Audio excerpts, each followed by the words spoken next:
2024 లేదా 25లో డిగ్రీ లేదా బీటెక్ చదివారా? సాఫ్ట్‌వేర్ జాబ్ కోసం ఎదురు చూస్తున్నారా? అయితే కోడ్ జ్ఞాన్ 100 డేస్ కోర్సులో చేరండి. జాబ్ సాధించండి. నమస్కారం రవీంద్రనాథ్ ఠాగూర్ గారు. నమస్తే అండి శ్రీ గారు. సార్, రీసెంట్‌గా మనం చేసిన ఏదైతే తల్లి ఆస్తిలో కూతురికి హక్కు ఉంటుందా అన్న ఎపిసోడ్ చాలా మంచి రెస్పాన్స్ అయితే రావడం జరిగింది. అండ్ అందులో భాగంగానే అందులో ఒక కమెంట్ కూడా రాశారు సార్. ఆ కమెంట్‌లో వాళ్ళు సొల్యూషన్ ఎక్స్‌పెక్ట్ చేస్తున్నారు. ఒకసారి ఆ కమెంట్‌లో ఏం రాశారో నేను ఒకసారి చదివి వినిపిస్తాను. దానికి మనం ఎలాంటి సొల్యూషన్ ఇవ్వచ్చో ఒకసారి మీరు చెప్పండి. తప్పనిసరిగా అండి. నాకు నా భార్యకి కలిపి కొంత ఆస్తి ఉండేది. వయసు అయిపోయిందని మా ఇద్దరి పిల్లలకి సమానంగా పంచుతూ గిఫ్ట్ డీడ్ చేశాము. అందులో ప్రస్తుతం మేము ఉంటున్న ఇల్లు కూడా ఉంది. గిఫ్ట్ ఇచ్చిన 4 సంవత్సరాలు అయ్యింది. మా పిల్లల మధ్య మనస్పర్ధాల వల్ల మమ్మల్ని పట్టించుకోవడం లేదు. మాకు ఇదంతా చాలా ఇబ్బందిగా మారింది. మేమిచ్చిన గిఫ్ట్ మళ్ళీ తిరిగి తీసుకునే ఆప్షన్ ఉంటుందంటారా అని అడుగుతూ ఉన్నారు సార్. అంటే ఇచ్చిన గిఫ్ట్ని మళ్ళీ వాళ్ళు తీసుకోవాలి అనుకుంటున్నారు. అలా ఆప్షన్ ఉంటుందా sir? Option transfer of property act అనే కింద, అంటే ప్రాపర్టీ ఇంతకుముందు తమ పిల్లలకి రాసిచ్చారు. తర్వాత పిల్లలకి మనస్పర్ధల కారణంగా వీరు ఉంటున్న హౌస్కి సంబంధించి పిల్లల మధ్య స్పర్ధలు అయితే వస్తున్నాయి కాబట్టి ఈ ప్రాపర్టీని వెనక్కి తీసుకోవచ్చా అన్నది మీ క్వశ్చన్, అంతే కదండి శ్రీ గారు? అవును సార్, అవును. ఎగ్జాక్ట్లీ. సో యాక్చువల్గా ఒకసారి గిఫ్ట్ డీడ్ చేసిన తర్వాత ప్రాపర్టీ రివొకేషన్ తీసుకోవచ్చా తీసుకోకూడదా అన్నది కొన్ని సందర్భాలను బట్టి ఉంటుంది. ఓకే.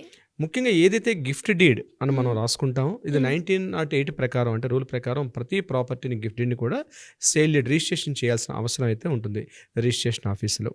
సో ఒకసారి గిఫ్ట్ డీడ్ చేసిన తర్వాత మనం ఆ ప్రాపర్టీని వెనక్కి తీసుకోలేము. ఏ సందర్భాల్లో తీసుకోవచ్చు అన్నది ఎలా అంటే, మనం ప్రాపర్టీ డాక్యుమెంట్ మనం రాసుకునే క్రమంలో అక్కడ కొన్ని సంఘటనలు, అంటే ఇప్పుడు మనం ప్రాపర్టీ ఇస్తున్నాము అని చెప్తూ కొన్ని క్లాజెస్ పెట్టామనుకోండి, అందులో ఆ క్లాజెస్ ప్రకారంగా రాసుకున్నప్పుడు మాత్రమే ప్రాపర్టీని వెనక్కి తీసుకునే అవకాశం ఉంటుంది. అంటే ఇది నేను ఈ ప్రాపర్టీని ఇస్తున్నాను కానీ ఈ సందర్భాల్లో మిస్యూజ్ జరిగిన, లేకపోతే నేను సీనియర్ సిటిజన్ కాబట్టి నా కుటుంబ పోషణ భారం వీటికి సంబంధించి మీరు కరెక్ట్గా మెయింటెనెన్స్ చేసుకోలేకపోయినా, అంటే ఉదాహరణకి చాలామంది పిల్లలకి రాస్తారు ప్రాపర్టీ రాయమని చెప్పి, రాసిన తర్వాత పిల్లలు ఆ ప్రాపర్టీ తీసుకొని మిస్యూజ్ చేసే అవకాశం ఉంటుంది. ఇప్పుడు మీరు చెప్పిన క్వశ్చన్లో భాగంగా, అంటే ఈ ప్రాపర్టీ నేను ఇస్తున్నాను మీకు, నేను నా యొక్క పోషణ, నా యొక్క భారం, నా యొక్క మెడిసిన్స్, ఈ ఖర్చులన్నీ కూడా కరెక్ట్గా ఉన్నప్పుడే ఈ డాక్యుమెంట్ అవుతుంది. లేకపోతే ఏ క్షణమైనా మళ్ళీ నేను రివోకేట్ చేసుకోవచ్చు, నేను వెనక్కి తీసుకోవచ్చిన క్లాజ్ అన్నది తప్పనిసరిగా ఆ డాక్యుమెంట్లో మెన్షన్ చేయాల్సిన పరిస్థితి ఉంటుంది. అటువంటి సందర్భంలో మాత్రమే గిఫ్ట్ డీడ్ అనేది చెల్లుబాటు, అంటే గిఫ్ట్ డీడ్ యాక్సెప్టబులే కానీ గిఫ్ట్ డీడ్ మళ్ళీ వెనక్కి తీసుకునే అవకాశం ఉంటుంది అటువంటి సందర్భంలో మాత్రమే. ఇది ఇంపార్టెంట్ పాయింట్. అట్లాంటివి ఏమీ మెన్షన్ చేయకుండా మనం మామూలుగా ఫేర్గా రాసుకొని ఇబ్బందులు వచ్చేసాయంటే ఆ గిఫ్ట్ని క్యాన్సిల్ చేసుకునే అధికారం అయితే వీళ్ళకు ఉండదు. కానీ ఇది కోర్టుకు మాత్రమే అధికారం ఉంటుంది. ఏ షరతులకు లోబడి ఉంటుంది నేను మీకు వివరించే ప్రయత్నం చేస్తాను. ఇక్కడ ఒక ప్రాపర్టీని గిఫ్ట్ డీడ్ చేస్తునేటప్పుడు ఎటువంటి రూల్స్ అండ్ రెగ్యులేషన్స్ పాటించాలి, ముఖ్యంగా ఏ ప్రాపర్టీ అయితే రాస్తున్నాం, స్థిర చరాస్తులకు సంబంధించి కూడా నేను చెప్తున్నాను. బంగారం కావచ్చు, గోల్డ్ కావచ్చు, వీటిని కూడా రాస్తారు యాక్చువల్గా ప్రాపర్టీస్ కింద. సో ఈ ప్రాపర్టీ రాసుకునేటప్పుడు ముఖ్యంగా గుర్తుపెట్టుకోవాల్సింది ఆ ప్రాపర్టీ తన సొంతమైన ప్రాపర్టీ అయి ఉండాలి. ఇది ఫస్ట్ పాయింట్. ఎవరైతే రుణదాత ఇస్తున్నారో, రుణదాత రుణగ్రహీత నిద్ర ఉంటారు అక్కడ. తీసుకున్న వాళ్ళు, గిఫ్ట్ ఇస్తున్న వాళ్ళు, గిఫ్ట్ తీసుకున్న వాళ్ళు, గిఫ్ట్ తీసుకున్న వాళ్ళు, ఇస్తున్న వాళ్ళు కూడా ఖచ్చితంగా ఆ ప్రాపర్టీ తన సొంతమైన ఆస్తి అని ప్రూవ్ చేసుకోవాల్సిన అవసరం ఉంటుంది. తన ఏంటంటే వారసత్వంగా వస్తున్న ఆస్తి కానీ, లేకపోతే ఇతరుల యొక్క ఆస్తి కానీ, అందులో పలానా ప్రాపర్టీలో నాకు షేర్ ఉంది కాబట్టి ఆ ప్రాపర్టీ నీకు రాసిస్తున్నాను అంటే కుదరని పని. ఈరోజు మనం అందజేస్తున్నప్పుడు ఏ ప్రాపర్టీ అయితే నేను గిఫ్ట్ ఇస్తున్నానో, ఈరోజు ఏదైతే రిజిస్ట్రేషన్ చేస్తున్నానో, రిజిస్ట్రేషన్ చేస్తున్నటువంటి డేట్కి తప్పనిసరిగా నాకు దాని మీద పూర్తి హక్కు ఉండాలి. అటువంటి సందర్భంలో మాత్రమే గిఫ్ట్ డీడ్ చెల్లుబాటు అవుతుంది. 2, ఎవరైతే ప్రాపర్టీ తీసుకుంటున్నారో గ్రహీత అతను కూడా ఆ ప్రాపర్టీ తన అంగీకారం తెలపాలి, నేను తీసుకుంటున్నాను అన్న విషయం కూడా అతను యాక్సెప్టెన్స్ ఇవ్వాలి. 3వది, ఈ డాక్యుమెంట్ తప్పనిసరిగా ఎటువంటి వివాదాలు, కాంట్రవర్షియల్ ఇష్యూస్ కోర్టులో కానీ పెండింగ్ ఫైల్స్లో కానీ అట్లాంటివి ఉండకూడదు. తర్వాత ఈ ప్రాపర్టీ 1908 రూల్ ప్రకారం రిజిస్ట్రేషన్ చేయాల్సిన అవసరం అయితే సబ్ రిజిస్ట్రార్ రూల్ ప్రకారం ఉంటుంది. అయితే ఈ ప్రాపర్టీ ఏదైతే ఇస్తున్నారో ఈ ప్రాపర్టీకి ముందుగా ఒక న్యాయవాది యొక్క సలహా తీసుకుంటే ఆ పూర్తి డిస్కషన్స్ అన్ని చేస్తే ఎలా డ్రాఫ్టింగ్ చేయాలి అన్నది 100% అతను రాస్తేనే మీకు ఫ్యూచర్లో ఆ డాక్యుమెంట్ని క్యాన్సిల్ చేసుకోవాలనుకున్న, రివొకేషన్ మళ్ళీ వెనక్కి తీసుకోవాలనుకున్న అధికారం ఉంటుంది. 2 రకాలు ఉంటాయి, రద్దు చేసుకోవచ్చు, రెండవది ఏంటంటే మళ్ళీ వెనక్కి తిరిగి తీసుకోవడం. ఈ ప్రక్రియ అనేది మీ అవసరాన్ని బట్టి, అవకాశాన్ని బట్టి మీరు డాక్యుమెంట్లో రాసుకుంటేనే అవకాశం ఉంటుంది, లేకపోతే దీన్ని చేసే అవకాశం చాలా తక్కువ. ఇక ఇంకో పాయింట్, ఇంపార్టెంట్ పాయింట్ అంటే అది స్థిరాస్తా, చరాస్తా, గోల్డ్ ఇస్తున్నామా, ఆభరణాలు ఇస్తున్నామా, లేకపోతే ఆ ప్రాపర్టీ ఎక్కడ, డీటెయిల్స్ కూడా పూర్తిగా క్లియర్గా ఉండాలి. ఏ డాక్యుమెంట్ అయితే ఇస్తున్నామో దానికి సంబంధించిన సపోర్టింగ్ డాక్యుమెంట్, మదర్ డాక్యుమెంట్ అంటారు, మదర్ డాక్యుమెంట్ కూడా దాంతోపాటు యాడ్ చేయాల్సి వస్తుంది. వితౌట్ మదర్ డాక్యుమెంట్ లేకుండా ఎప్పుడో డాక్యుమెంట్ లేదంటే నేను చేస్తుంటే కుదరదు. మీరు ఖచ్చితంగా ఆ డాక్యుమెంట్ తాలూకా మదర్ డాక్యుమెంట్ కూడా పెట్టాల్సి వస్తుంది. ఇక్కడ మన తెలంగాణ, ఆంధ్రప్రదేశ్ రాష్ట్రాల్లో ఫ్యామిలీ మెంబర్స్గా చేసుకునేటప్పుడు స్టాంప్ డ్యూటీ మనం కడతాం. మిగిలిన వాళ్ళతో గిఫ్ట్ డీడ్ అంటే యాక్చువల్గా సేల్ డీడ్ చేసేటప్పుడు మనకి 7.5% మనకి ట్యాక్స్ ఉంటుంది స్టాంప్ డ్యూటీ. అది గిఫ్ట్ డీడ్లో తీసుకుంటే తెలిసి 3% అనుకుంటాను, 3.5% ఉంటుంది. సో ఫ్యామిలీ మెంబర్స్ చేసేటప్పుడు స్టాంప్ డ్యూటీ అనేది తక్కువ ఉంటుంది. మిగిలిన వాళ్ళకి మనం ఎవరికైనా అదర్ దాన్ కుటుంబ సభ్యులు కాకుండా మనం ఎవరికైనా దాన్ని గిఫ్ట్ డీడ్ చేసేటప్పుడు దాని కాస్ట్ ఎక్కువగా ఉంటుంది.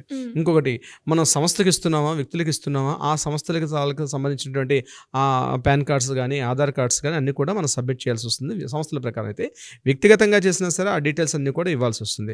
ఈ డాక్యుమెంట్ రాసుకునే ప్రక్రియలోనే పూర్తిగా డీటెయిల్స్ అన్ని మెన్షన్ చేయాలి. మనం ఏ పరిధిలో చేస్తున్నాం.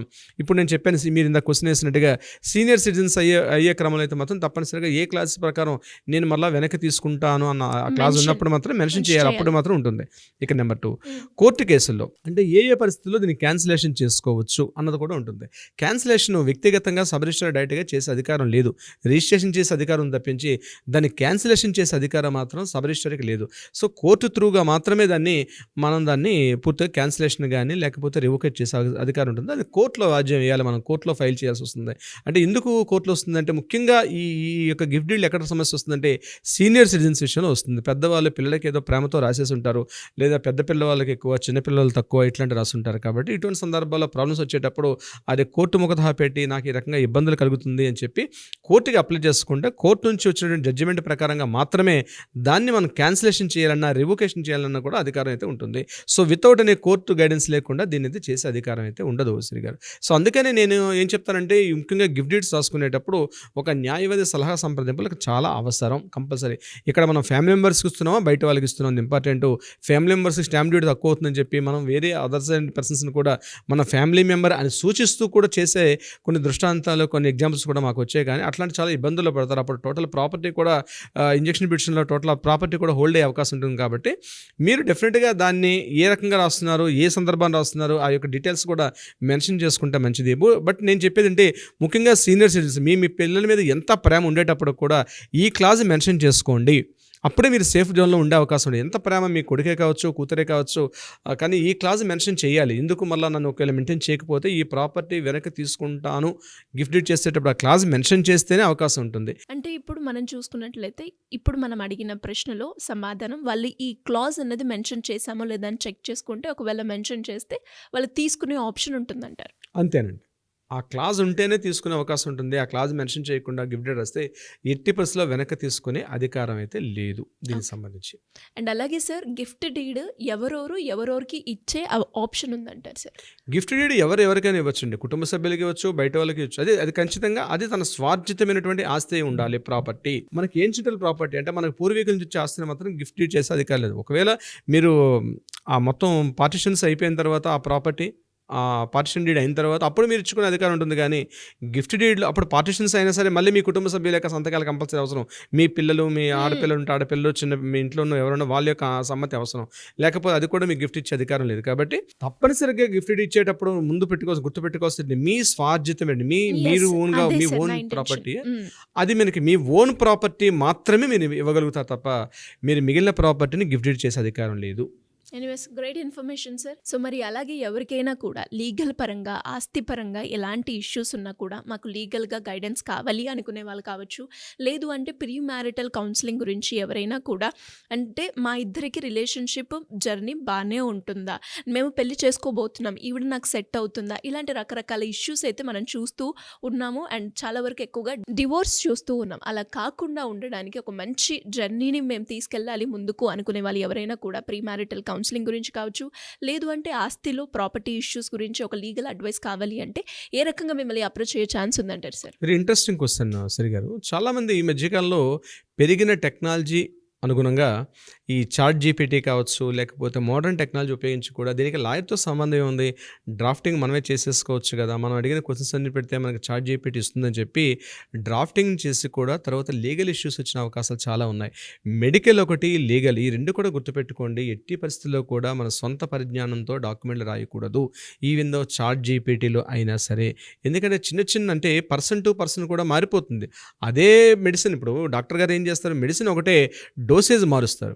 అదేవిధంగా లీగల్ విషయంలో కూడా ఏంటంటే ఇష్యూ ఒకటే కానీ పర్సన్ టు పర్సన్ చిన్న మైల్యూట్ చేంజెస్ ఉంటాయి. అది వ్యక్తిగతంగా మీరు పర్సన్ టు పర్సన్ కూర్చొని రాసేటప్పుడే ఆ డాక్యుమెంటేషన్లో ఏవి యాడ్ చేస్తే బాగుంటుంది, ఏది కట్ చేస్తే బాగుంటుంది. ఇప్పుడు ఉదాహరణకి మనం రాసుకున్న ఈ డ్రాఫ్ట్ యాస్టీస్గా అది కోర్టులో ఉంటుందంటే కోర్టులో ఉండే అవకాశం తక్కువ. ఇన్ఫర్మేషన్ వేరే, సబ్మిషన్ ఇస్ ద వేరే. సో సబ్మిషన్ చేసేటప్పుడు దగ్గరగా ఉన్నటువంటి మీ అడ్వకేట్ని మీరు సంప్రదించండి, వ్యక్తిగతంగా సంప్రదించండి, వీరితో కౌన్సిలింగ్కి వెళ్ళండి. డ్రాఫ్టింగ్ రాసేటప్పుడు ఎందుకంటే మేము ఈ మధ్యకాలంలో కొన్ని కేసెస్ చూస్తున్నాం, డ్రాఫ్టింగ్లో ప్రాబ్లమ్స్లో కూడా ఇరుక్కుపోయిన వాళ్ళు చాలామంది ఉన్నారు. ముఖ్యంగా ఈ నేను క్రిటిసైజ్ చేస్తున్నాను కాదు కానీ సాఫ్ట్వేర్ ఎంప్లాయీస్ వాళ్ళు ముఖ్యంగా ఈ 25-30 ఇయర్స్ మ్యారిటల్ కౌన్సిలింగ్ మీరు ఎలా అయితే అడిగారో తెలియకుండానే ఏదో డ్రాఫ్ట్లు చేసేసుకొని రాసుకుంటున్నారో తర్వాత లీగల్ వచ్చే కాన్సిక్వెన్సెస్కి చాలా ఇబ్బందులు పడుతున్నారు. సో నా విజ్ఞప్తి ఏంటంటే మీరు ఏదైనా ప్రాబ్లం ఉండేటప్పుడు డెఫినెట్గా మీరు ఒక అడ్వకేట్ని సంప్రదించండి. మీరు అనుకున్నట్టుగా డ్రాఫ్టింగ్ చేస్తారు, సలహా ఇస్తారు, సంప్రదింపులు ఉంటుంది. So is in the technical support compulsory అవసరం. మనం ఎంత నాలెడ్జ్ ఉన్నప్పటికీ కూడా టెక్నికల్గా మనం తెలుసుకోవడం ఇంపార్టెంట్. మీరు అడిగినట్టుగా ఈ లీగల్ ప్రీ మ్యారిటల్ కౌన్సిలింగ్ కూడా మనం ఇస్తున్నాం. చాలా సక్సెస్ఫుల్గా రన్ అవుతుంది ప్రీ మ్యారిటల్ కౌన్సిలింగ్ కూడా. అంటే మ్యారేజ్ చేసుకునేటప్పుడు వ్యక్తిగతంగా ఇష్టాలు, అభిరుచులు ఇవన్నీ అనుగుణంగా మనం లవ్ చేసుకోవడానికి కౌన్సిలింగ్ అవసరం లేదు. బట్ మ్యారేజ్ చేసుకోవడానికి కౌన్సిలింగ్ అవసరం. లవ్ అన్నది మీకు ఇన్ఫాక్చుయేషన్, ఆకర్షణ, రకరకాల మీ క్వాలిఫికేషన్స్, మీ ఇష్టాలు, అభిరుచుల దగ్గర అయితే లవ్ చేసుకోవచ్చు. లవ్ చేయడానికి కౌన్సిలింగ్ అవసరం లేదండి. బట్ అది మీరు లవ్ను మళ్ళీ మీరు ఒక లైఫ్లోకి మార్చుకోవాలి, ఒక లైఫ్ ట్రాక్లోకి వెళ్ళాలంటే డెఫినెట్గా కౌన్సిలింగ్ అవసరం. ఎందుకంటే మీరు కరెక్ట్గా ఇన్ టైంలో దారిలో వెళ్ళకపోతే ఒక యాజ్ అ ఫ్రెండ్గా ఉండడం వేరు, ఒక లైఫ్లో పార్ట్నర్గా ఉండడం వేరు. So life partner is very different. మీకు ఫ్రెండ్గా ఉండడం different. So pre marital counselling మనం చాలా చక్కగా ఇస్తున్నాం. మనం చాలా జంటలు ఈరోజు మ్యారేజ్ చేసుకొని హ్యాపీ లైఫ్ని డీల్ చేస్తున్నారు కాబట్టి అది కూడా మనం చేస్తున్నాం. సిరి గారు, ఎలా మిమ్మల్ని అప్రోచ్ అవ్వాలి సార్? ముఖ్యంగా ఈ కింద స్క్రోల్ అవుతున్న నెంబర్ ఏదైతే ఉందో దానికి మీరు కాంటాక్ట్ చేయగలిగితే ఇమీడియట్గా అటువంటి సలహా సంప్రదింపులు కావాలనుకుంటే ఇమీడియట్గా మీ ఫోన్ లిఫ్ట్ చేసి మీ కాల్ డైల్ చేసి కింద కాంటాక్ట్ నెంబర్ చేయండి. మన లీగల్ టీం వాళ్ళకి అప్రోచ్ అవుతారు. మీకు మీ పర్సనల్ డీటెయిల్స్ కూడా చాలా కాన్ఫిడెన్షియల్గా ఉంటాయి. దాని గురించి వరీ అవ్వాల్సిన అవసరం లేదు. వ్యక్తిగతంగా వచ్చి మీరు కౌన్సిలింగ్ తీసుకోవచ్చు, లేకపోతే ఆన్లైన్లో కూడా ఎట్లాగైనా సరే మీకు లీగల్ సంబంధించి అన్ని రకాలుగా కూడా మీకు సపోర్ట్ ఉంటుంది మీకు. Thank you sir. Thank you so much. Thank you so much Siri గారు.